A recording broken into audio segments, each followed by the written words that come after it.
Ready. નમસ્કાર પશુપાલક મિત્રો, હું છું ડૉક્ટર NN પઢાર અને અમારી વર્લ્ડ વેટ નોલેજ ચેનલમાં આપનું હાર્દિક સ્વાગત છે. આજે હું એક એવો કેસ લઈને તમારી સામે આવ્યો છું કે એની તમને વિસ્તૃત માહિતી આપીશ. એ કેસનું નામ છે, સાદી ભાષામાં આપણે કહીએ તો black fishes in cattle and buffalo. કાળા કલરનો પોડલો કેમ થવો પશુની અંદર, અને એ થવાના કારણ શું, એ પશુને બ્લેક કલરનો પોડલો કરે તો એ કેટલું ખતરનાક પ્રોબ્લેમ છે, અને આ પ્રોબ્લેમ થવાના કારણ શું, થયા પછી એને આપણે શું ટ્રીટમેન્ટ કરીએ શકીએ, પશુની સાર સંભાળ કેવી રીતે લેવી, એના વિશે હું તમને થોડી વિસ્તૃત માહિતી આપીશ. હવે આ મારી સાઈડમાં જે ગાય ઊભી છે એ છેલ્લા 6 દિવસથી આ પ્રોબ્લેમથી પીડાય છે. એકદમ કાળા કલરનું, એકદમ ગ્રીસ જેવું કે જેની અંદર ગુંદ નાખેલો હોય એવું બ્લેક કલરનો પોડલો કરે અને ખાવા પીવાનું બંધ કરી દીધેલું છે. હવે આ પ્રોબ્લેમની શરૂઆત કેવી રીતે થાય, એ થવાના કારણ શું, અને એ થયા પછી આપણે એને કેવી રીતે ટ્રીટમેન્ટ કરીને સાજી કરી શકીએ, અને પશુપાલક મિત્રોને એ ના થાય એના માટે શું સાર સંભાળ રાખવી, એની આપણે વિસ્તૃત માહિતી લઈશું. હવે black fishes in cattle and buffalo એના મેઇન થવાના કારણ એક તો કોક્સિડિયોસિસ હોઈ શકે, અને પછી એનું જે પાચન તંત્ર છે, પાચન તંત્રની અંદર ગમે તે જગ્યાએ કોઈ આંતરડાની અંદર કે હોજરીની અંદર કોઈ પણ પ્રકારનું બ્લીડિંગ હોય, બ્લીડિંગ આંતરડા કે હોજરીની અંદર બ્લીડિંગ થવાના કારણે બ્લડ એ ફિશિસની અંદર ભળી જાય અને કાળા કલરનો પોડલો કરતી હોય છે. બીજું એક કારણ છે વાયરસ, બેક્ટેરિયા, પછી એક બીજો આપણે એનું નામ કહીએ કે વેટરનરી ભાષાની અંદર હેમરેજિક બોવેલ સિન્ડ્રોમ આપણે કહીએ શકીએ. હવે આ કેટલો ઘાતક છે પશુ માટે અથવા ઘાતક નથી, એના વિશે હું તમને માહિતી આપીશ. હવે આ જે બ્લેક કલરનું ફિશિસ થવું, ઘણી વખત બ્લેક કલરનું પશુની અંદર ફિશિસ થાય તો એને થવાના કારણો બી આપણને ખબર હોવા જોઈએ. તો કોક્સિડિયોસિસ હોઈ શકે, વાયરલ ઇન્ફેક્શન હોઈ શકે, સિવિયર એન્ટેરાઇટિસ હોઈ શકે, હેમરેજિક એન્ટેરાઇટિસ હોઈ શકે, પછી હેમરેજિક બોવેલ સિન્ડ્રોમ પણ હોઈ શકે, ફંગલ ઇન્ફેક્શન પણ હોઈ શકે. આ બધા એના થવાના કારણો છે. હવે એનો વન સેટ એ ચાલુ થાય ત્યારે કેવી રીતે ચાલુ થાય છે કે જ્યારે પશુ બિલકુલ નોર્મલ પોઝિશનમાં ઊભું હોય અને એ અચાનક ખતરનાક પેટનું દુખાવો બતાવવા માંડે, પેઇન બતાવવા માંડે, પશુ વારંવાર પગ પછાડે અથવા પેટની અંદર કીકો મારતું હોય છે, અને એકદમ ખૂંટાની આજુબાજુ અથવા તબેલાની આજુબાજુ રેસ્ટલેસનેસ એટલે જબરજસ્ત એને દુખાવો થતો હોય અને આજુબાજુ ફરતું હોય, અને એવા સિમ્પટમ ચાલુ થાય. પછી પશુ આડોળે પડી જતું હોય, ઊભું થઈ જતું હોય, આડોળે પડી જતું હોય, ખાવા પીવાનું બંધ કરી દેતું હોય, અને એના પછી ઘણી વખત બ્લેક કલરના ડાયરિયા થતા હોય.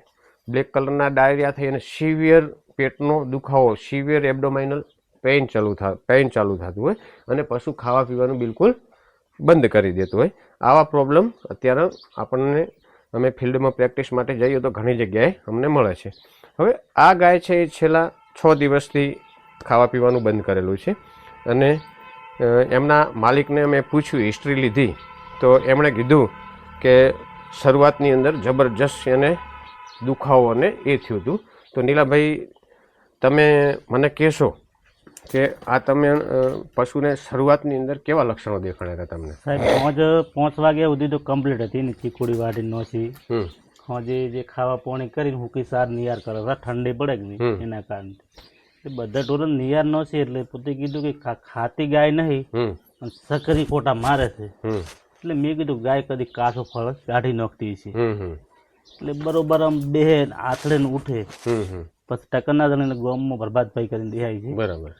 એ બીજ દંડનો ધંધો કરે છે, પણ કોઈ આવો દુખાવો બીજું બધા દિશન મારી શકે, એટલે એ આવ્યો છે. મને કે કાઢામાં એવું ખાલી શું છે, એટલે કે મટી જાય. બરાબર. આ ખાટલે અમે બેઠા, કલાક કોઈ સાજર મળ્યું નહીં.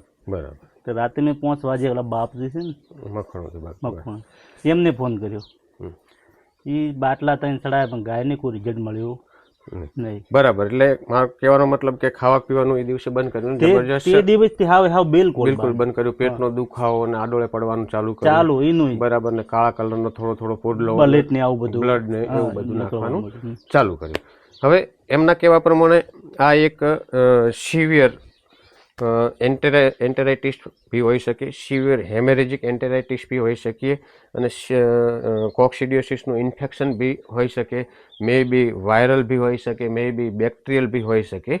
હવે આની જે ઇટિયોલોજી છે, આનું જે થવાનું કારણ છે એ સ્પેસિફિક નથી, અને એની ઇટિયોલોજી બી સ્પેસિફિક નથી. શિયાળાની અંદર વિન્ટર ડિસેન્ટ્રી આપણે કહીએ, વિન્ટર ડિસેન્ટ્રી થતી હોય છે, એટલે વન ટાઈપ ઓફ વિન્ટર ડિસેન્ટ્રીનો જ કેસ કહીએ છીએ. તો એ ઘણી વખત આપણા ખોરાકની અંદર ફૂગ હોય, જે ફૂગ ફંગસ હોય, ફંગસના કારણે બી આ પ્રોબ્લેમ થતો હોય છે. અને આ એટલો ઘાતક પ્રોબ્લેમ છે, તો ઘણી વખત આપણે આ પ્રોબ્લેમની અંદરથી પશુ બહાર ના નીકળે તો આપણે એને ખોવાનો વારો આવતો હોય છે. હવે આ પશુને આ બ્લેક કલરનો જે પોડલો થાય અને આ બધી પ્રોબ્લેમ થાય, એ ના થાય એના માટે આપણે શું કરવું?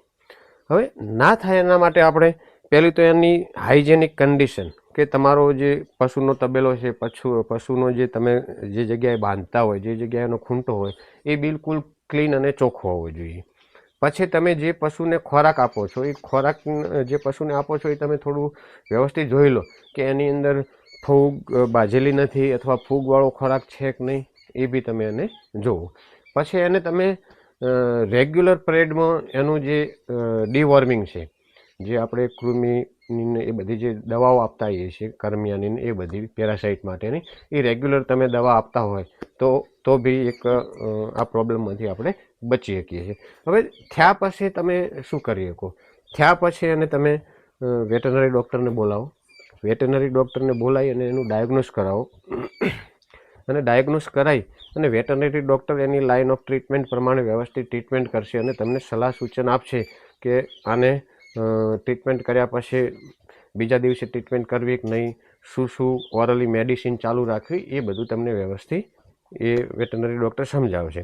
અને અમે આ કેસની ટ્રીટમેન્ટ કરવા જઈએ તો અમે ઘણી વખત પશુ ડાયરિયા કરીને અથવા ખાધા પીધા વગર ડિહાઇડ્રેટ થઈ ગયેલું હોય છે, અને ઘણી વખત બહુ ખરાબ કન્ડિશન હોય. જો પશુ પ્રેગ્નેન્ટ હોય તો એનેમિક કન્ડિશનના કારણે, લોહીની ઉણપના કારણે પશુ ઘણી વખત એબોરેટ થઈ જતું હોય, એનું બચ્ચું કાઢી નાખતું હોય છે, તરવાઈ જતું હોય છે.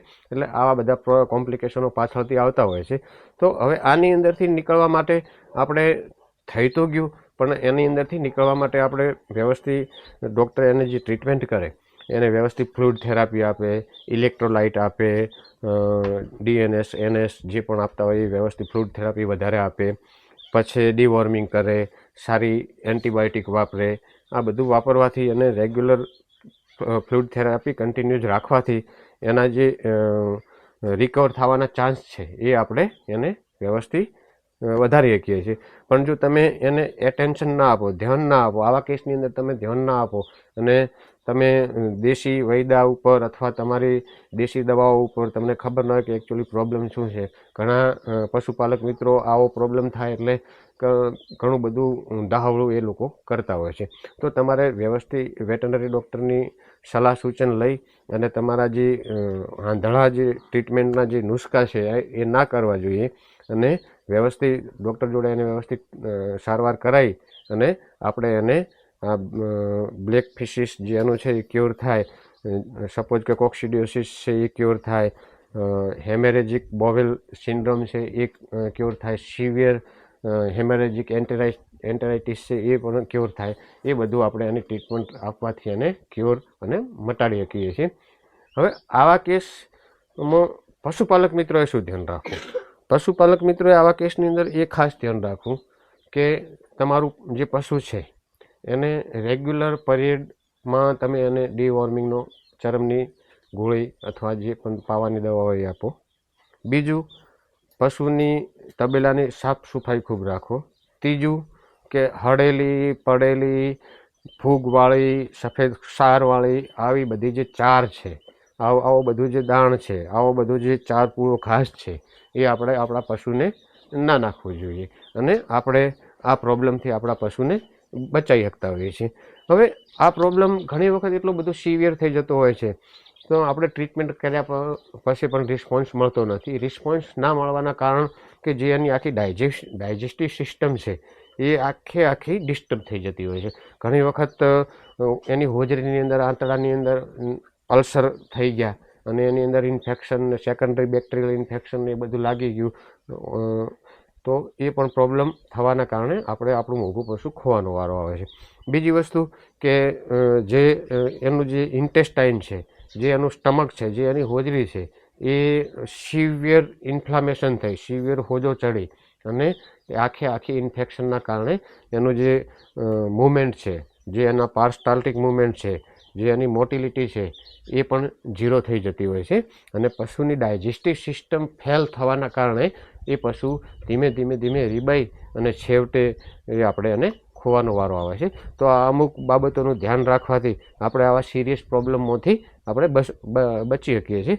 હવે બ્લેક ફિશિસ, તમે એને બોજો નહીં લગાય, બ્લેક ફિશિસ કેવા કલરનું હોય હું તમને ખાલી એનો નમૂનો બતાવું. પેલું તેલ ખાલી આ તમે નમૂનો જોઈ લો. આ બ્લેક ફિશિસ એટલે ખતરનાક બ્લેક ફિશિસ છે. અને એને તમે આવજો. સ્ટીકી એટલે ખતરનાક સ્ટીકી. આ 6 દિવસ થયા છે, 6 દિવસ નો પ્રોબ્લેમ છે. તો તમે ખાલી આ એનું હું તમને ફિશિસનો એક નમૂનો બતાવું છું. આવો આ નમૂનો તમે જોશો એટલે પશુપાલક મિત્રોને અને બીજા જે પણ પ્રેક્ટિશનરો છે એમને ખાસ ખ્યાલ આવશે. હવે આ જો આ એક બ્લેક, એકદમ બ્લેક અને સ્ટીકી, અહીંયાથી પડતું નથી, ગુંદ કરતાં પણ ખતરનાક છે. અને આ આટલું બધું સ્ટીકી, એકદમ ટેરી બ્લેક કલર, અને આ ઇન્ટેસ્ટાઇનની અંદર તમે ખુદ અંદાજ લગાવી શકો છો કે આટલું ખતરનાક સ્ટીકી છે. અને અંદરથી આપણે અત્યારે ગ્લોચ વડે બહાર નીકાળ્યું પણ ખતરનાક રીતે ચોંટેલું છે. તો એનો મતલબ એમ થયો કે આંતરડાની અંદર એ પાસ થવામાં બહુ ટાઈમ લગાડે અને એ પાસ વ્યવસ્થિત ના થઈ શકે, આંતરડાની મોટિલિટી જતી રહી હોય. એટલે આ ટાઈપનું દેખો એકદમ બ્લેક કલર છે. અને બ્લેક કલર હોવાનું કારણ 2-3 હોઈ શકે. એક તો એના ઇન્ટેસ્ટાઇનની અંદર, સ્ટમકની અંદર કોઈ અલ્સર હોય અને એના કારણે બી એની અંદરથી બ્લીડિંગ થયેલું હોય. તો બ્લીડિંગ અને જે રૂમિનલ કન્ટેન્ટ છે, જે ઇન્ટેસ્ટાઇનલ કન્ટેન્ટ છે, એ તો બધું મિક્સ થઈ અને આવો એકદમ ગ્રીસ જેવો, એકદમ સ્ટીકી પોડલો થઈ જતો હોય છે. એટલે આ પ્રોબ્લેમ ફિલ્ડની અંદર ઘણી જગ્યાએ આપણને મળતા હોય છે અને પશુ માટે બહુ ઘાતક સાબિત થતા હોય છે. તો ખાસ પશુપાલક મિત્રો આની સાર સંભાળ વ્યવસ્થિત લેવી, ખોરાક અને એનું હાઇજેનિક કન્ડિશન, એના તબેલાની ચોખ્ખાઈ, ટાઈમસર ચરમના ડોઝ અને આ બધું આપવાથી અને વ્યવસ્થિત અને પ્લેન્ટી ઓફ ઇલેક્ટ્રોલાઇટ અને પાણી અને વ્યવસ્થિત ડૉક્ટરની ટ્રીટમેન્ટ આપવાથી આપણે આ કેસોમાંથી આપણે બચી શકીએ છીએ. હવે આની અમે ટ્રીટમેન્ટ અત્યારે કરેલી છે અને એની 2-3 દિવસની ફોલોઅપ વ્યવસ્થિત લઈશું તો આ રિકવર થવાની શક્યતા બહુ સરસ રહેશે. થેન્ક યુ પશુપાલક મિત્રો.